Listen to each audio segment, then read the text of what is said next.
ne long do thaning ve lazy dog dog adim ing ting rim rim hem bu ne long do ta ke ra ba vening ke dog de a ho da pon du ga tum ra ba bang ne long do tha kang bo pen vir tang atum kar song kang rồi ra pa che thang nang cha pon tha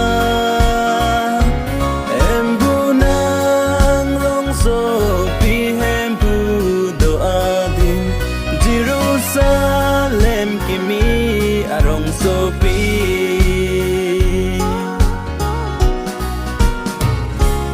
ne pranar ni kedam jillo ti adim Pirthe arong atur tarim sibi Keller ke tu bithe Tane theg long sita Kai ke break pray abang ne long do tha Kang bo pen vir tang atum kar Zong kang koi ra pa che thang nang ja pon tha em pu nang rong so pi hem pu do adim Jerusalem ke mi arong so pi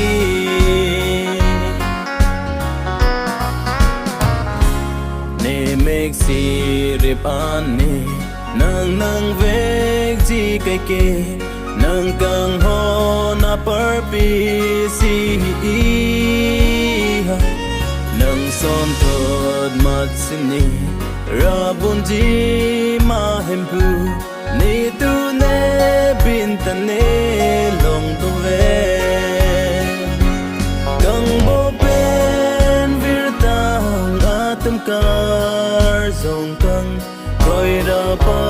che thang nang cha pon tha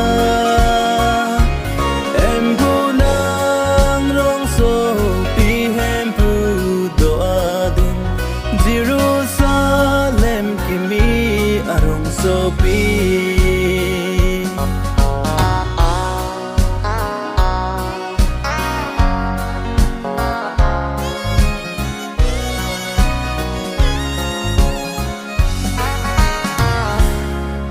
te bok te ne ho tu he re la ne ke do kar di meg lang ke ho kal ke thi ke chek thi ri ke hai ko nat la ne nang ne long do te ne kai ke ha kang bo pen vir ta atum kar zong kang koi ra pa che thang nang